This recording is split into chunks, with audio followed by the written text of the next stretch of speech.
interesting Laure भिड्ने भाइहरू धेरै नै मेहनती हुन्छ थाहा नै हुँदैन हौ अब तिमीलाई यो पहाड यति यो केही जस्तो लाग्दैन कुद्दाखेरि अहिले त यति एक कुदहरूको लागि त केही होइन यो त वार्मअप पनि हुँदैन उनीहरू अहिले जति चढ्यौँ नि वार्मअप पनि होइन लाउरे भिड्ने भाइहरूलाई त हजुर हजुर कठिन त धेरै कठिन हुन्छ कहाँ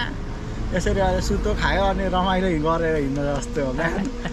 बिहानै लात हान्दै उठाउँछ गुरुहरूले एका बिहानै आया अनि लाइक तपाईँको विचारमा अनि अहिले त धेरैजनाहरू लाउरे भिडिरहेको छ तपाईँले नि भिड्नुभयो उहाँहरूको लाइक फेल हुने कारण चाहिँ तपाईँलाई के होला जस्तो लाग्छ तपाईँको विचारमा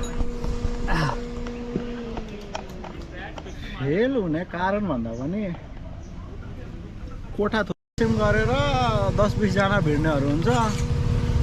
अनि कुहिरेहरूले मरेर अनि 100-200 जना लग्छ भनेपछि अनि जस्तो मानो 20,000 मा 200 जना लग्नु भनेको हो 19,800 मान्छे फेल हुनु भनेको त्यो तिनीहरूको आफ्नो क्षमताप्रति त मैले दोष देखाउन मिल्दैन त्यो उनीहरूलाई लाउरे भिड्नेहरू कसैले पनि म कम हान्छु चाहिँ भनेको हुँदैन सबले आफ्नो बेस दिएको हुन्छ त्यही हो कम कोटा नत्र त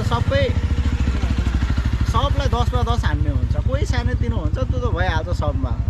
तर म चाहिँ कसैलाई पनि यो कमी त्यो ठुलो भन्न सकिँदैन क्या कोटै चाहिँ थोरै हो एकदम धेरै कोठा हो म त त्यही भन्छु लाउरे भिड्दाखेरि पनि पढाइ चाहिँ कन्टिन्यू राख्नु पर्यो जहिले पनि टु स्टेप अगाडि हुनु पर्यो प्लानिङमा यो भएन भने यो गर्छु भन्ने मेरो चाहिँ यही हो धारणा ठिक छ मतलब तपाईँको विचारमा चाहिँ हामीले यदि हामी कसैले लाउरे भिडेछ भने चाहिँ उसले चाहिँ पढाइ चाहिँ छाड्नु भएन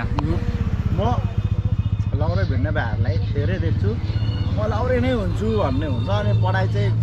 छोडिदिन्छ क्या 10 पढ पढाइ छोडिदियो 12 पढ पढाइ चाहिँ कन्टिन्यू हान्नुपर्छ सेकेन्ड अप्सन हमेसा राख्नुपर्छ मेरो पनि आर्मी लाग्ने थियो ब्रिटिस आर्मी सानैदेखि तर आफ्नो बेस दिँदा पनि कहिले भाग्यले पनि ठगिदिन्छ क्या मैले सुरुमा फर्स्ट एटेम्पमै मैले नेट फेस गरेँ नेट फेसमा नाम निस्केन अब मसँग त्यति कन्फिडेन्स भइसक्यो थियो कि मैले के कुरामा सुधार गर्नुपर्छ भने म चाहिँ त्यो थाहा भइसकेको थियो क्या तर ठ्याक्कै सेकेन्ड एटेम्प हान्छु योपालि अझै आफ्नो कमी कमजोरीलाई सुधारेर हान्छु भनेको कोरोनाले नै बन्द हान्दियो ब्रिटिस आर्मी अनि ठ्याक्कै कोरोनाले बन्द हान्दियो है अनि त्यसपछि उमेर पनि सक्यो एउटा भाइको सर्टिफिकेट लिएर भिड्दिउँ भने चाहिँ फेरि अरूको मेहनतलाई कसरी मैले खाइदिएँ